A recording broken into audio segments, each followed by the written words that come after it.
चलो हमारे प्यारे बच्चों, आज हम स्टार्ट करते हैं अपना 5वां प्रैक्टिस सेट। ठीक है, दिल्ली पुलिस का। जैसा आपको पता है कि हमने प्रैक्टिस सेट की सीरीज चलाई हुई है प्रीवियस ईयर पेपर क्वेश्चंस की, तो 4 प्रैक्टिस सेट है जो हम कर चुके हैं। आज ये हमारा 5वां प्रैक्टिस सेट है। ठीक है, तो अब आपको धीमे धीमे ये क्वेश्चंस करने के बाद में एक आइडिया थोड़ा मिल रहा होगा कि पेपर का जो स्टैंडर्ड है, जो क्वेश्चंस हैं वो किस लेवल के आते हैं। ठीक है, तो आप थोड़ा सा बस इस प्रैक्टिस सेट को और करते हैं। इसके बाद फिर हम कोशिश रखेंगे कि एक चैप्टर को उठाना और स्टार्ट करेंगे और चैप्टर की और सीरीज चलाएंगे। ठीक है, एक चैप्टर उठाओ और उस चैप्टर से इंपॉर्टेंट टॉपिक पे जो क्वेश्चन फॉर्म होते हैं उन क्वेश्चंस को सोल्व करवा करके, ठीक है, तो उसकी एक प्रॉपर एक सीरीज और स्टार्ट करेंगे, हर एक चैप्टर को सोल्व करवाएंगे। ठीक है, तो फिलहाल भी आज लास्ट प्रैक्टिस सेट करेंगे ये वाला, और उसके बाद प्रैक्टिस सेट डालेंगे। मतलब ऐसा नहीं कि प्रैक्टिस सेट डालना बंद कर देंगे, लेकिन फिर प्रैक्टिस सेट क्या होगा, हफ्ते में बस दो प्रैक्टिस सेट है, और उसके बाद हर एक चैप्टर पे धीमे धीमे करके काम करना स्टार्ट करेंगे। ठीक है ना, तो चलो देखो एक बार। तो 5वां प्रैक्टिस सेट है हमारा दिल्ली पुलिस का। ठीक है, सब प्रीवियस क्वेश्चन ही है। तो इसमें बोला हुआ है एक हेमिस्फेरिकल बाउल है is made up of steel whose thickness is 2 centimetre, जो कि वो 2 सेंटीमीटर क्या है, थिकनेस, मोटा है। ठीक है, the inside radius of a bowl is 3 centimetre, find the volume in centimetre cube of the steel used in making the bowl and rounded off 2 decimal places. ठीक है, जो आंसर निकालना है वो 2 डेसिमल प्लेसेस तक सोल्व करना है।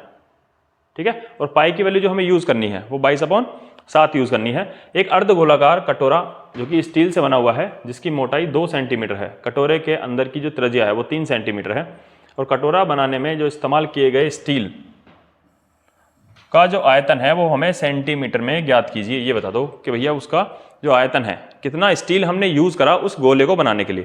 ठीक है, सॉरी, उस अर्धगोलाकार को बनाने के लिए। आओ जरा एक बार क्वेश्चन को पहले समझो एक बार। क्वेश्चन में कहना क्या चाह रहा है, ये हमारे पास एक अर्धगोलाकार है। ठीक है, कटोरा है हमारे पास ये एक, और इस तरीके से है, मतलब अंदर से यहाँ से खाली है और ये इसकी बाउंड्रीज है। अगर मैं इसको ऐसे करके बनाऊं तो आपको ये थोड़ा सा इस तरीके से देखने को मिलेगा, ये। ठीक है, ये इस तरीके से मोटा है ये, और इसकी जो मोटाई है वो क्वेश्चन में कितना दी है, थिकनेस क्या है उसकी 2 सेंटीमीटर। तो ये यहाँ से लेके यहाँ तक जो मोटा है वो है 2 सेंटीमीटर, इसकी 2 सेंटीमीटर मोटाई है। और अंदर की जो रेडियस है, बाउल के अंदर की जो रेडियस है वो कितना है, 3 सेंटीमीटर। तो यहाँ से लेके यहाँ तक की जो उसकी रेडियस है ये वाली, बस सिर्फ यहाँ से लेके यहाँ तक, और 2 सेंटीमीटर क्या है, मोटा। मैं हाँ वो लिख के दिखाता हूँ, 2 सेंटीमीटर। तो इसकी जो यहाँ से लेके पूरा बाहर तक की जो रेडियस हो जाएगी वो कितना हो जाएगी, 5 सेंटीमीटर। 2 सेंटीमीटर ये मोटा है और 3 सेंटीमीटर अंदर इसकी रेडियस है। ठीक है ना, तो हमें ये बताना है कि इस स्टील के बाउल की वॉल्यूम, कितना स्टील इसमें हमने यूज कर दिया। तो स्टील हमने यही यूज करा भाई सब, देखो अंदर से तो ये खाली है, तो हमें जो इसका वॉल्यूम कैसे निकालेंगे, देखो बाहर का वॉल्यूम, इस पूरे बाहर के स्टील का वॉल्यूम क्या होता है जरा बताना एक बार। अर्धगोलाकार का जो आयतन होता है, जो वॉल्यूम होता है वो क्या होता है, वॉल्यूम होता है इसका 2/3 पाई r क्यूब।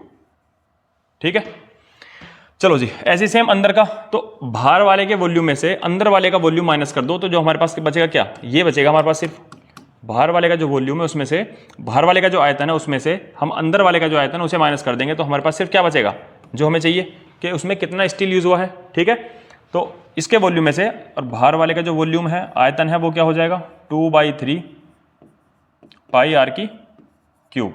तो इसके आयतन में से इसका आयतन माइनस कर दो। ठीक है, तो हमारे पास स्टील का आयतन आ जाएगा। चलो जी करते हैं भैया, ये है 2/3 पाई r की क्यूब, और हमने माइनस कर देना क्या, 2/3 पाई r का क्यूब। इसमें कॉमन क्या है, 2/3 पाई। ठीक है, तो r की क्यूब माइनस r की क्यूब। Clear point. अब जो हमारे पास वैल्यूज हैं जरा उनको पुट कर दो इसमें, तो हमारे पास आएगा, इसकी कैलकुलेशन इधर कर देते हैं हम। यहाँ लिखा हुआ है 2/3 पाई का मतलब हो गया 22/7। क्वेश्चन में बोला हुआ है कि हमें पाई की जो वैल्यू हमें यूज करनी है वो कितना यूज करनी है, 22/7 यूज करनी है। चलो जी 22/7 लिख दिया।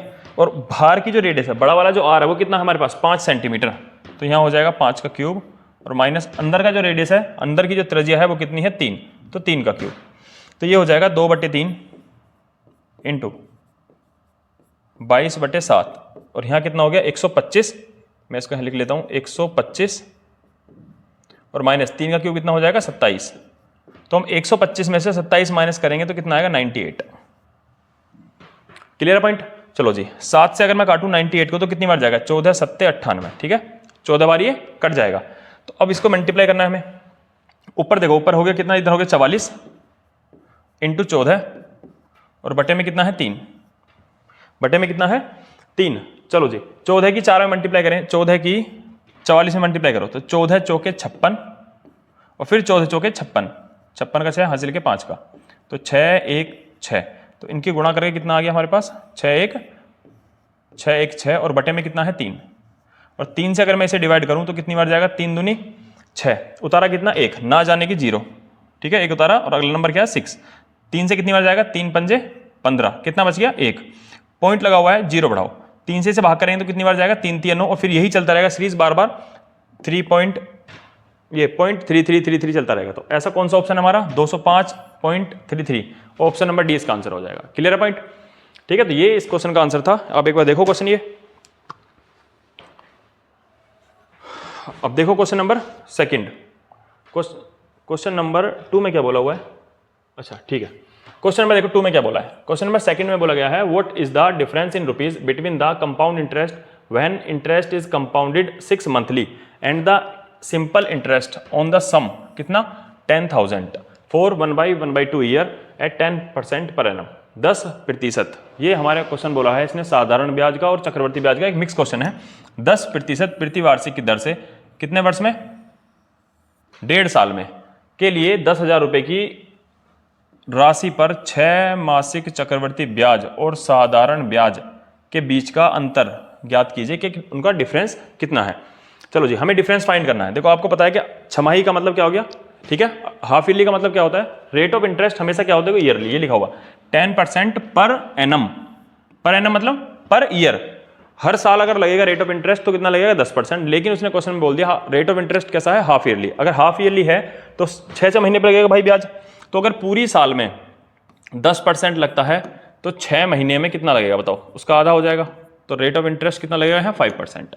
चलो जी हर 6 महीने में जो ब्याज लगेगा वो कितना लगेगा 5% का लगेगा, और उसने कितना बोला हुआ है वहाँ 1.5 साल, इसने कितना बोला हुआ है 1.5 साल, 1.5 साल का मतलब बताओ जरा इसमें कितना महीना हो जाएगा, 1.5 साल का मतलब हो गया 1 साल तो पूरा 12 महीने, और हाफ ईयर का मतलब 6 महीने, टोटल हमारे पास कितना हो गया 18 महीने। 18 महीने में ये बताओ कि ब्याज जो लगेगा वो हर 6 महीने के बाद लगेगा, तो 18 महीने की ऐसी ऐसी कितनी टांगे बन जाएंगी, 6 महीने की 3, 6 महीना 6 महीना और 6 महीना। क्लियर पॉइंट, ठीक है। तो अब तो निकालना बहुत आसान है, क्वेश्चन में बोला गया कितना है 10,000,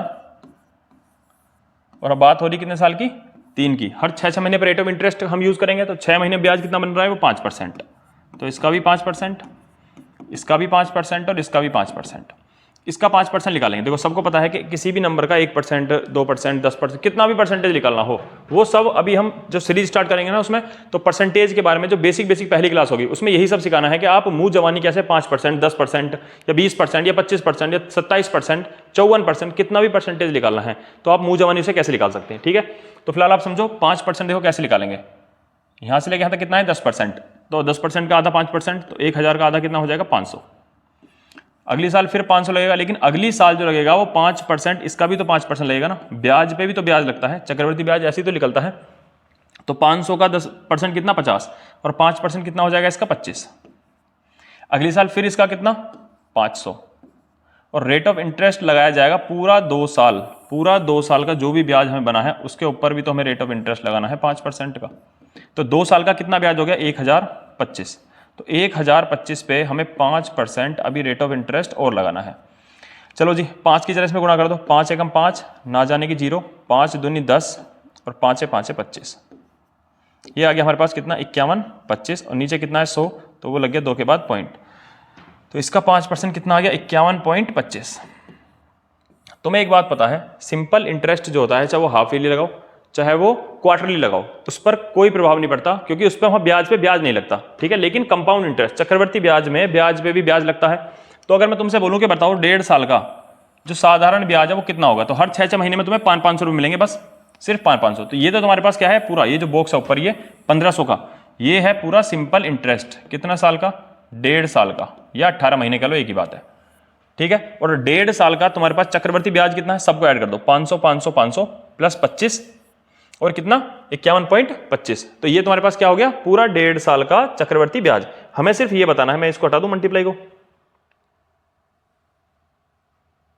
चलो जी हमें सिर्फ इतना बताना है कि ये बताओ चक्रवर्ती ब्याज में और तुम्हारे साधारण ब्याज में 1.5 वर्ष का अंतर कितना, डिफरेंस कितना है, तो यहाँ है 25 और यहाँ है कितना 51.25, दोनों को ऐड कर देंगे तो कितना बन जाएगा ये 76.25, 76.25। तो ये इन दोनों के बीच का सिर्फ डिफरेंस ये है। तो ऑप्शन नंबर कौन सा हो जाएगा हमारा 76.25, ऑप्शन नंबर बी। तो ऑप्शन नंबर बी इसका आंसर हो जाएगा। Clear point. चलो जी एक बार देखो और क्वेश्चन नंबर पे आ जाओ 3 पे। तो क्वेश्चन नंबर 3 में क्या बोला हुआ देखो, इसने बोला है द स्मॉलेस्ट 4 डिजिट का प्राइम नंबर इज, सबसे छोटी 4 अंकीय अभाज्य संख्या याद करें। देखो जी अभी नंबर सिस्टम चैप्टर भी जब पढ़ेंगे तो उसमें बताऊंगा कि आप प्राइम नंबर कैसे बहुत जल्दी से फाइंड कर सकते हैं। ठीक है, फिलहाल अभी आपको पता होगा कि सबसे छोटा जो प्राइम नंबर होता है वो कितना होता है 1009 होता है। Clear point. ठीक है, तो आसानी क्वेश्चन था, इसमें कोई आफत नहीं आ गई है। आओ क्वेश्चन नंबर 4 पे आ जाओ। क्वेश्चन नंबर 4 में बोला हुआ है 14 man can complete a piece of work in 6 days while 20 women can complete the same work in 8 days। हमें 7 man started working on job and after working for 3 days, 7 लोगों ने काम शुरू करा और 3 दिन काम करने के बाद उन सब लोगों ने after 3 days all of them stopped working, सब लोगों ने काम करना बंद कर दिया। उसके बाद बोला गया क्वेश्चन में कि how many womens should be put on the job to complete the remaining work, बचे हुए काम को पूरा करने के लिए, if it is to be completed in the 6 days, ताकि बचे हुए 6 दिनों में वो काम पूरा हो जाए, कितनी महिलाओं को हमें काम पे लगाना होगा, ये क्वेश्चन है।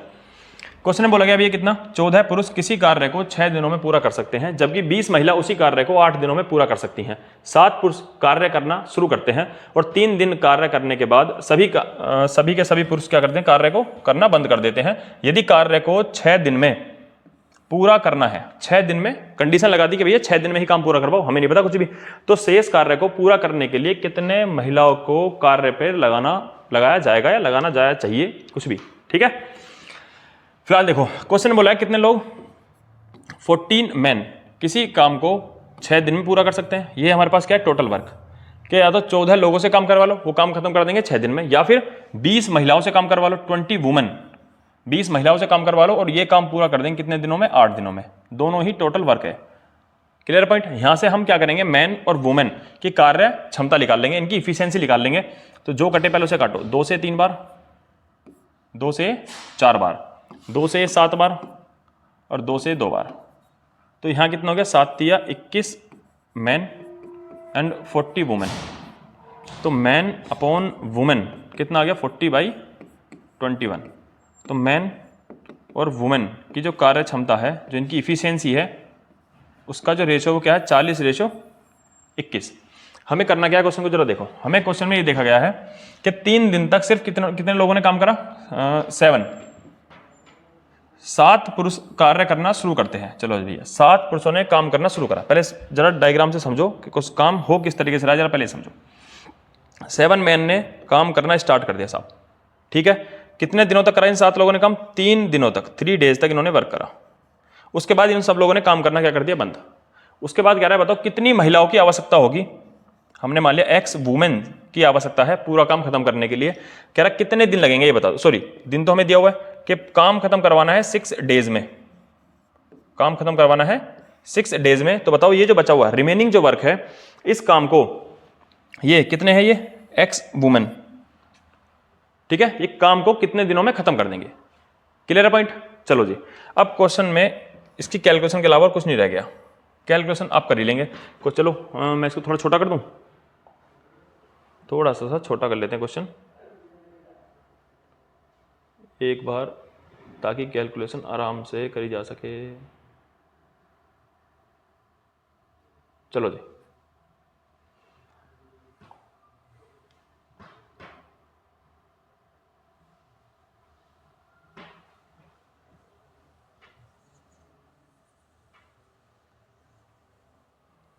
आप देखो एक बार क्वेश्चन की कैलकुलेशन, क्वेश्चन सॉल्व करते हैं। ठीक है, हमारे पास कितना 7 वुमेन है, 7 मैन ने काम करा है कितने दिनों तक, 3 दिनों तक। फिर बचा हुआ काम करवाना है महिलाओं से, X महिला उस काम को पूरा करेंगी। कितने दिन में काम पूरा करना है, 6 दिन में। ठीक है, तो ये टोटल वर्क इस तरीके से करा जाएगा। 7 लोग 3 दिनों तक काम करते हैं, उसके बाद कुछ महिलाएं X माना हुआ है, X वुमेन्स उस काम को 6 दिन में खत्म करते हैं। कौन सा काम है जो पूरा किया जा रहा है भाई साहब, दोनों में से कोई सा भी काम उठा लो, जिस काम को 14 पुरुष 6 दिन में पूरा कर देते हैं और 20 महिलाएं 8 दिनों में पूरा कर देती हैं, वो वाला काम। तो जो तुम्हारा मन करे वो उठा लो। हम ये उठा लेते हैं, इस काम को 14 पुरुष 6 दिन में खत्म कर देते हैं। ठीक है, बस अब कैलकुलेशन करनी है। मैन और वुमेन की तुम्हारे पास कार्य क्षमता है, इनकी वैल्यूज पुट कर देंगे। तो मैन कितना है 40, तो 7 × 40 × 3, एक दिन में जो पुरुष है वो कितना काम करता है 40, x इंटू वुमन एक दिन में कितना काम करती है 21 × 6 बराबर 14 इंटू मैन एक दिन में कितना काम करता है 40 × 6। चलो जी, यहां देखो कितना हो गया 7 चौक 28 और 28 तिया 84, मतलब 840 प्लस 21 छिक्का 126x इक्वल। इसे देख लो भैया जरा, इसकी मल्टीप्लाई करना है तो 6 चौक 24 मतलब 240 हो गया, और 240 में गुणा कर दो 14 की, ये 24 में गुणा कर दो 14 की, एक जीरो लगा देना। 14 दूनी 28 और 14 चौके 56, यहाँ के 6 8 और 5 13 और 2 और 1 3, ये आ गया हमारे पास कितना 336 और एक जीरो और है लास्ट में, तो ये हो जाएगा 336, उसके बाद एक जीरो और।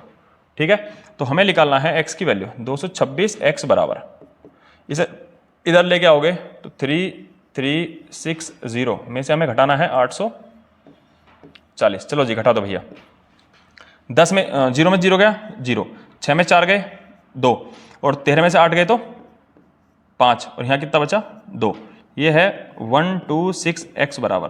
तो x की जो वैल्यू है, अब मुझे एक बात बता दो, क्या ये 12 दूनी 24 6 दूनी 12, इसका ये 2 गुना दिख रहा है कि नहीं दिख रहा बताओ? 2 गुने का मतलब है 20, तो x बराबर कितना आ गया 20। तो हमें कितनी महिलाओं की आवश्यकता पड़ेगी काम पूरा करवाने के लिए?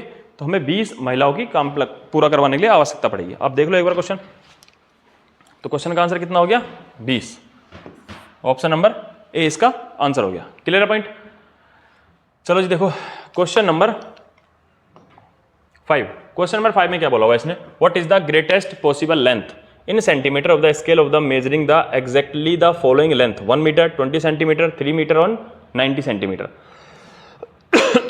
निम्नलिखित में से लंबाई दी हुई है, हमें बिल्कुल एक ऐसा चाहिए कि भाई जब मैं अगर 1 मीटर को नापूं तो भी वो स्केल 1 मीटर को पूरा नाप दे, जब मैं 20 सेंटीमीटर को नापूं तो भी वो स्केल पूरा 20 सेंटीमीटर को नाप दे। पहले मैं इसके पे लिख देता हूं, ये 1 मीटर है, ये 20 सेंटीमीटर है, ये 3 मीटर है और ये 90 सेंटीमीटर। पहले तो इन सबकी यूनिट सेम करो।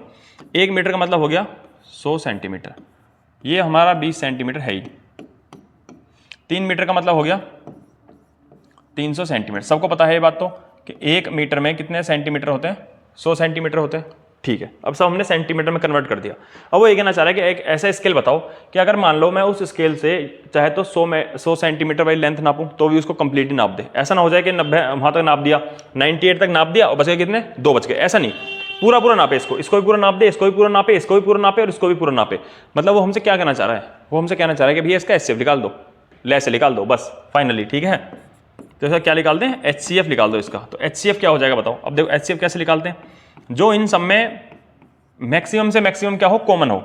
मुझे यहाँ पे 10 × 2 लिख दिया, फैक्टर कर दिया मैंने इनका, 10 × 30 लिख दिया और हमने यहाँ 10 × 9 लिख दिया। तो इन सब में अभी तक जो मुझे कॉमन दिखा वो 10 दिखा। उसके अलावा भी और चेक करेंगे अभी अगर होगा कुछ तो। यहाँ 10 है, यहाँ 2 है, यहाँ 30 है, यहाँ 9 है। कुछ भी ऐसा है जो 10 2 30 9 में चारों में कॉमन है नहीं है, एक के अलावा कुछ भी कॉमन नहीं है, मतलब इन सब में सिर्फ एक नंबर कॉमन है वो है 10। तो 10 सेंटीमीटर का जो स्केल है बस वो स्केल पॉसिबल है जो इन सबको कंप्लीटली नाप सकता है। तो ऑप्शन नंबर क्या हो जाएगा हमारा 20 का आंसर हो जाएगा। क्लियर है पॉइंट? चलो जी देखो एक बार और आओ फिर नेक्स्ट क्वेश्चन पे। Question number 6। क्वेश्चन नंबर 6 में बोला है by selling an article a shopkeeper make a profit of 30% of its selling price. देखो कंपैरिजन जिससे हो रहा होगा उस पर बहुत ज्यादा ध्यान दिया करो। इसने बोला है प्रॉफिट 30% हुआ इट्स सेलिंग प्राइस का। 30% किसका प्रॉफिट है? सेलिंग प्राइस का, विक्रय मूल्य का। Find his profit percent. एक दुकानदार एक वस्तु को बेच करके उसके विक्रय मूल्य पर 30% का लाभ प्राप्त करता है तो उसका लाभ प्रतिशत ज्ञात कीजिए। तो उसका प्रॉफिट कितना है वो बताना है। देखो उसे प्रॉफिट होता है कितने का 30%। देखो बात यह है कि 30% का प्रॉफिट किसका? वैसे तो आपको पता है कि प्रॉफिट और लॉस हमेशा किस पर होते हैं, लाभ और हानि हमेशा होते हैं किस पे? क्रिया मूल्य पर, मतलब कॉस्ट प्राइस पर। लेकिन यहाँ क्वेश्चन में कंडीशन लगा के दिया है कि भैया उसे जो प्रॉफिट हुआ है वो 30% है, लेकिन किसका? उसकी सेलिंग प्राइस का, उसके विक्रय मूल्य का। तो मैं सेलिंग प्राइस को क्या मान लूं? अगर 100 मान लूं तो उसे जो प्रॉफिट हुआ है वो कितने का है? 30 का। इसका 30% है ना, तो प्रॉफिट कितने का हुआ? 30 का। तुमने अगर कोई सामान 100 रुपए का बेचा, उस पर तुमने 30 रुपए क्या कमा लिया? लाभ। इसका मतलब तुमने वो सामान खरीदा कितने में होगा? इसका मतलब है कि तुमने वो सामान खरीदा कितने में होगा? 70 में। तभी तो भाई तुम्हें 30 का लाभ होगा। 100 रुपए में बेचा, 30 का लाभ हुआ, मतलब खरीदा कितने में होगा? 70 में। हमें बताना है उसका प्रॉफिट परसेंट। 30 का लाभ हुआ था। प्रॉफिट और लॉस हमेशा किस पर होता है, कॉस्ट प्राइस पर इंटू 100%। 0 से 0 मतलब कितना आ गया, 300/7, 300/7%। 7 से अगर मैं इसे काटूं तो कितनी बार जाएगा, 7 चौक 28, कितना बच गया। अच्छा पहले देखो आंसर पॉइंट में है कि फ्रैक्शन में, अच्छा आंसर जो है वो फ्रैक्शन में है तो पॉइंट में नहीं लाना भाई आंसर, आंसर हमें भी फ्रैक्शन में ही लिखना है, जैसा क्वेश्चन वैसा आंसर। तो इधर कितना आएगा हमारा 300। अगर हम इसे 7 से डिवाइड करें तो कितनी बार जाएगा भाई, 7 चौक 28, कितना बच गया 20, 7 दूनी 14, कितना बच गया 6, तो कितना आ जाएगा 42 सही 6/7% का है जो हमारा रियल जो प्रॉफिट है, हमारे कॉस्ट प्राइस पर जो प्रॉफिट है वो कितना 42 सही 6/7%। ऑप्शन नंबर सी इसका आंसर हो जाएगा। क्लियर है पॉइंट भाई साहब, ठीक है जी। चलो देखो एक बार और आओ जरा क्वेश्चन नंबर 7 पे। क्वेश्चन नंबर 7 ने बोला हुआ है find the total percentage change in the volume of the cuboid if its length and breadth are decreased by 10% and 20% respectively while its height is increased by 30%। एक घनाभ के आयतन में कुल प्रतिशत परिवर्तन ज्ञात कीजिए यदि इसकी लंबाई और चौड़ाई क्रम से 10% और 20% कम हो जाती हैं। 10% और 20% क्या हो जाती हैं, कम हो जाती हैं, जबकि इसकी जो ऊंचाई है वो 30% बढ़ जाती है। क्यूबॉइड का मतलब अब जाते हैं आयतन, ठीक है ना। आयतन में जो इसका क्यूबॉइड है, जो इसका वॉल्यूम है, पहले तो मुझे बता दो इसका जो आयतन होता है, वॉल्यूम जो होता है वो क्या होता है, L into B into H, ठीक है। उसने बोला है कि जो उसकी लंबाई है, जो उसकी लेंथ है वो 10% डिक्रीज होगी, बहुत बढ़िया। जो उसकी ब्रेथ है वो कितना हो गई है, वो 20% डिक्रीज हो गई है, और जो हाइट है वो क्या हो गई भाई साहब, वो 30% इंक्रीज हो गई है। तो बताओ इसके आयतन पर क्या प्रभाव पड़ेगा, ठीक है। रेशियो वाला मेथड सबसे बढ़िया है इस क्वेश्चन को सोल्व करने का। 10% का मतलब 1/10, 20% का मतलब 1/5, 30% का मतलब 3/10। ये फ्रैक्शन वैल्यू सबको बनाने आते होंगे। तो अगर पहले लेंथ 10 थी तो आज लेंथ कितना हो गई है, 9। अगर पहले लेंथ 5 थी तो आज लेंथ हो गई है 4। जो नीचे वाला होता है तुलना उससे होती है, ऊपर वाले को घटा देते हैं। जैसे यहाँ 10 थी पहले, घटा दिया 1 तो कितना आ गया। जो हाइट थी पहले 10 थी, वो इंक्रीज हुआ है, बढ़ा है, तो 10 से आज कितना कर दी गई है, 13। तो पहले था हमारा आयतन ये, आज हमारा आयतन हो गया ये, मतलब पहले वॉल्यूम था इतना, आज वॉल्यूम हो गया इतना। चलो मल्टीप्लाई करके देखते हैं भैया कितना आता है ये। इधर तो बन गया 500 और इधर कितना हो गया, चलो जी 13 चौके 52। चलो पहले इन दोनों की मल्टीप्लाई कर लो, 13 चौके 52 और 9 की मल्टीप्लाई कर दो 52 में, 9 पंजे 45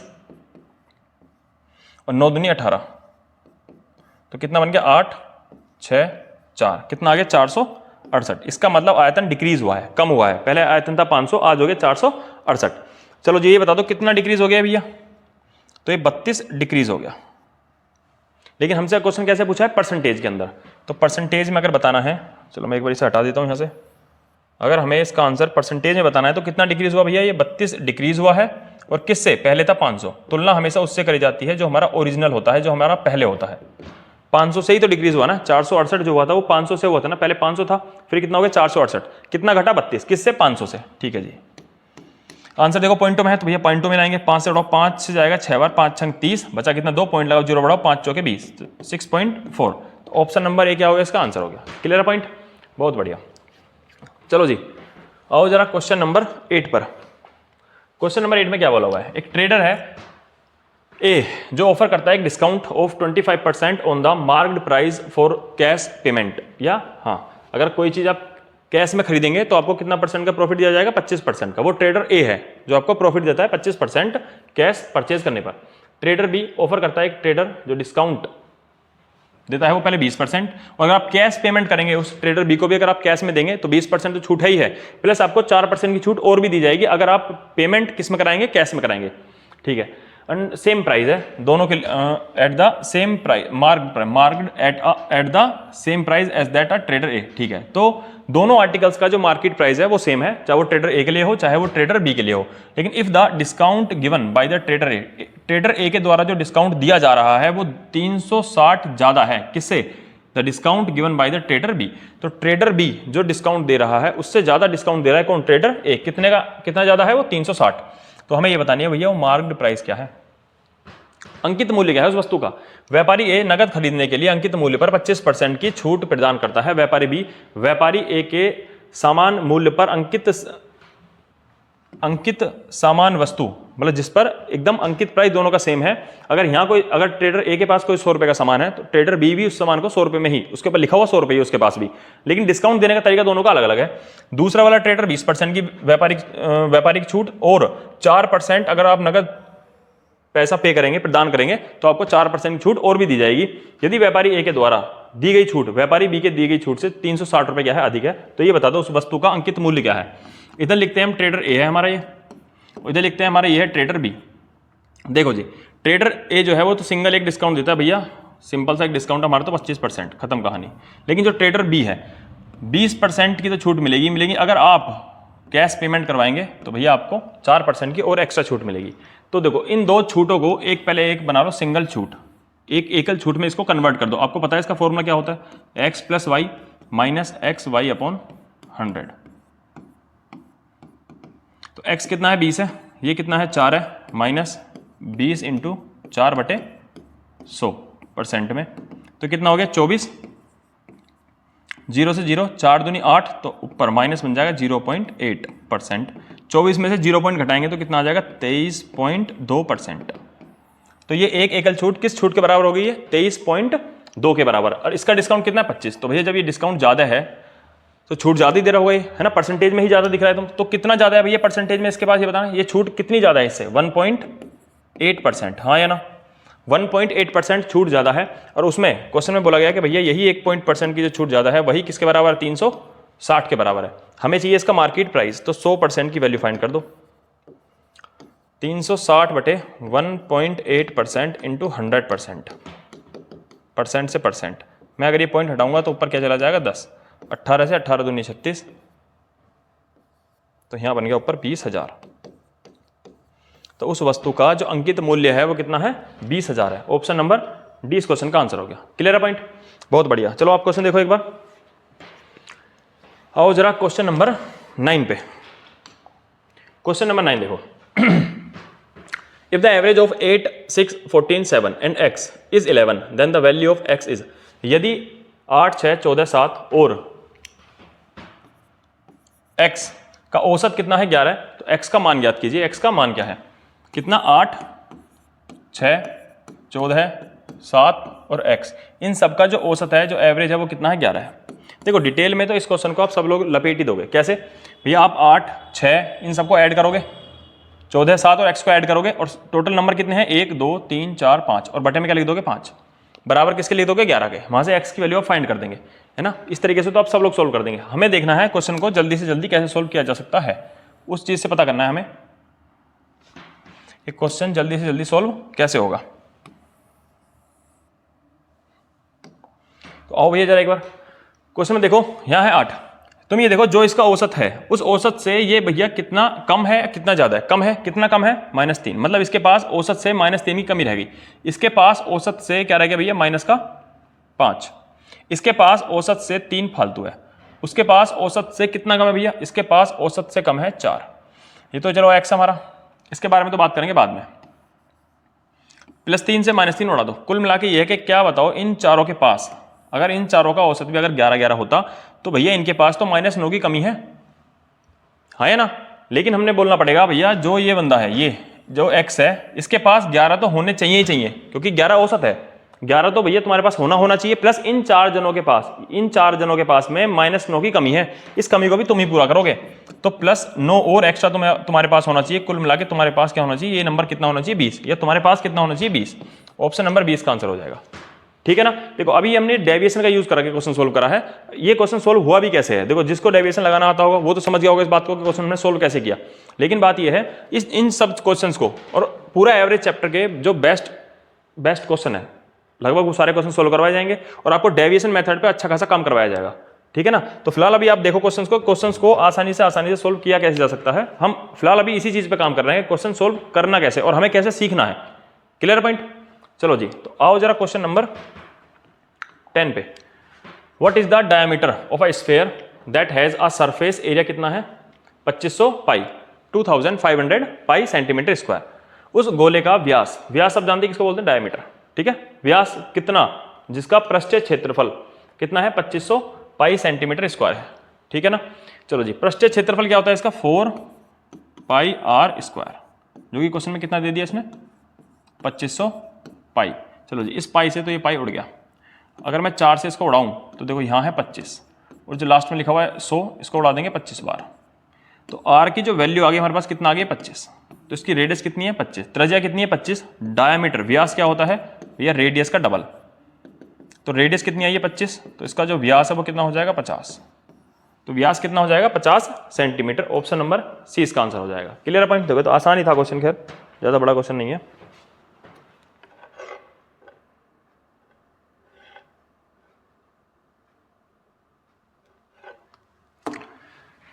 चलो जी, आओ जरा क्वेश्चन नंबर 11 देखो। सिंप्लीफाई करना है 1.6। अच्छा, मैं थोड़ा सा क्वेश्चन और इसको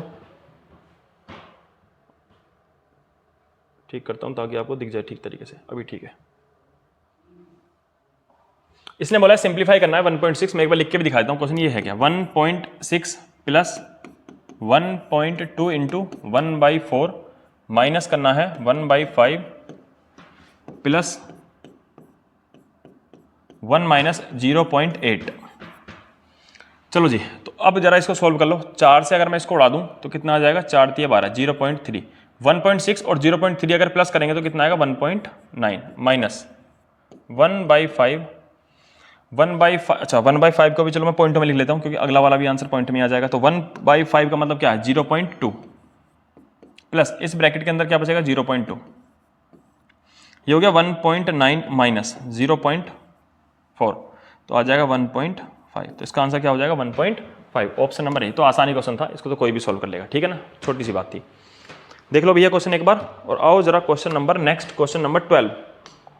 क्वेश्चन नंबर 12 में क्या बोला, a person took a loan of 1200 on simple interest for as many year as the rate of interest. कहना चाह रहा है कि जितने साल के लिए उसने पैसा उधार लिया, जैसे मान के चलो उसने पैसा लिया 5 साल के लिए उधार, तो रेट ऑफ इंटरेस्ट जो है वो भी 5% ही रहेगा, और वो पे करता है 432 as an interest at the end of the loan period. What was the rate of interest per annum. एक व्यक्ति 1200 रुपये का ऋण उधार साधारण ब्याज पर उतने ही वर्षों के लिए लेता है जितने वर्षों के लिए ब्याज की दर। ठीक है, मतलब रेट ऑफ इंटरेस्ट और तुम्हारा टाइम न्यूमेरिकली जो उनकी वैल्यू है वो इक्वल है। ठीक है, यदि उसने ऋण अवधि के अंत में 432 रुपये ब्याज के रूप में भुगतान किया तो ये बता दो प्रतिवार्षिक ब्याज की दर, रेट ऑफ इंटरेस्ट बताना है कितना है। चलो जी, फिलहाल वो कहना चाह रहा है कि भैया रेट और टाइम दोनों ही न्यूमेरिकली वैल्यू क्या है उनकी इक्वल है। तो हमें पता है कि साधारण ब्याज सिंपल इंटरेस्ट का फॉर्मूला होता है P into are into T/100। तो साधारण ब्याज सिंपल इंटरेस्ट क्वेश्चन में कितना दिया 432, प्रिंसिपल कितना है भैया 1200, प्रिंसिपल है 1200, और रेट और टाइम मतलब टाइम भी किसके बराबर है, रेट के ही बराबर है, बटे में 100।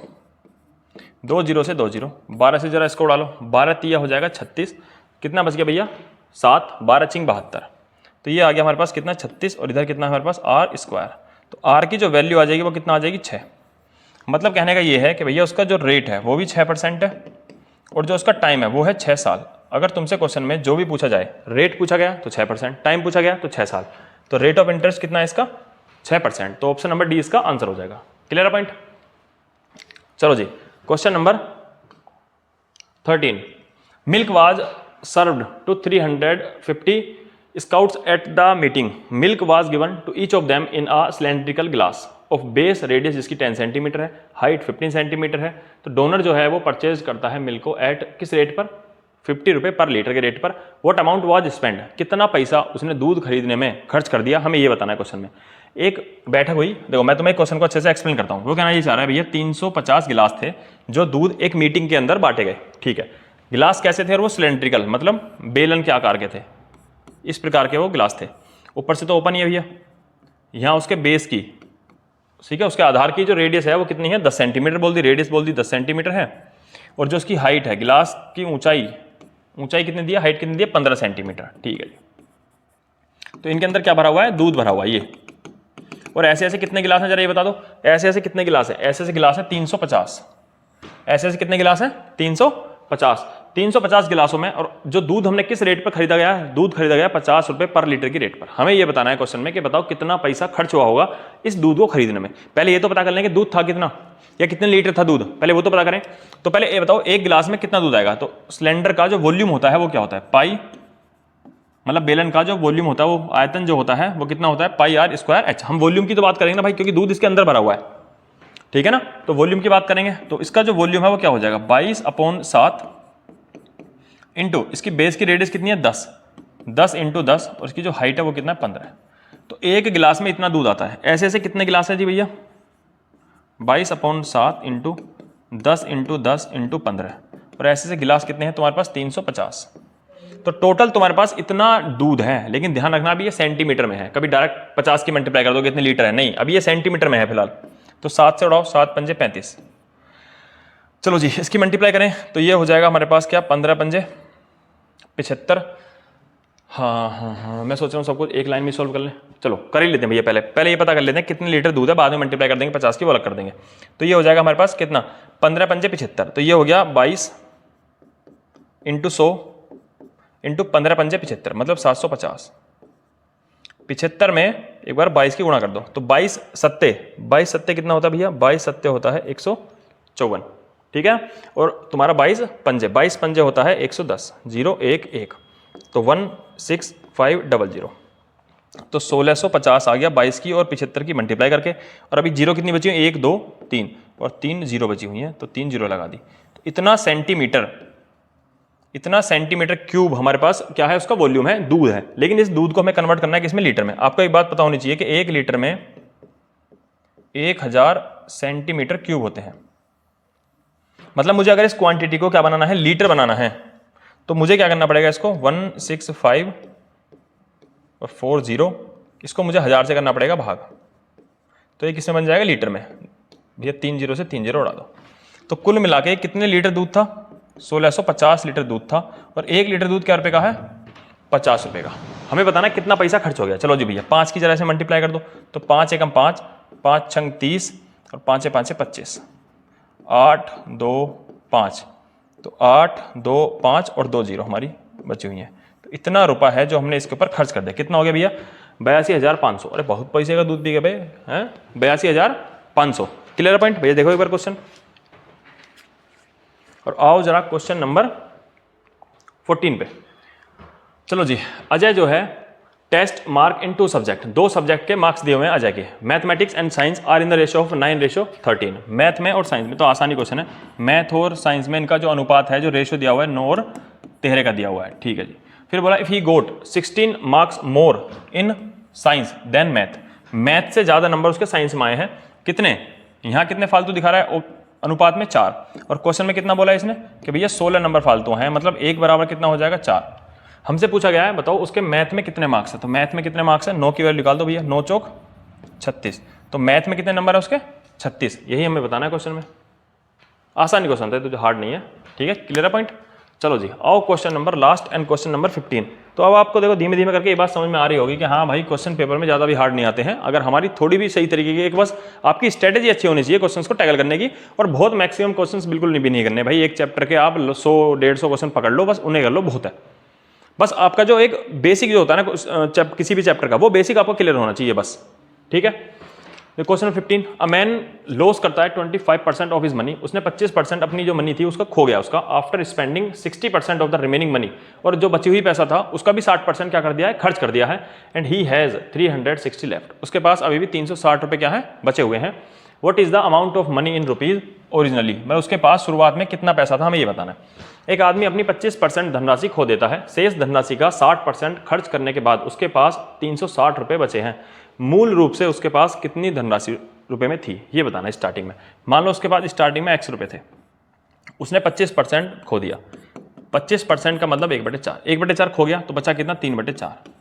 इस बचे हुए पैसे का भी 60% क्या कर दिया खर्च, तो बचा कितना भैया, 60% खर्च कर दिया तो बचा कितना, 40%। बचा कितना, 40%, तो 40/100। और ये किसके बराबर दिया क्वेश्चन में, 360 के। चलो जी 0 से 0 उड़ा दो, 4 से 4 9 36, 3 से 30 बार, तो x की वैल्यू कितना आ जाएगी, ठीक है हमने, ठीक है। 4 ये रहा, 4 तिया 12 और 2 जीरो, 1 जीरो तो ये वाली और 1 जीरो यहाँ बची ये वाली, तो x की वैल्यू कितना आ गई 1200।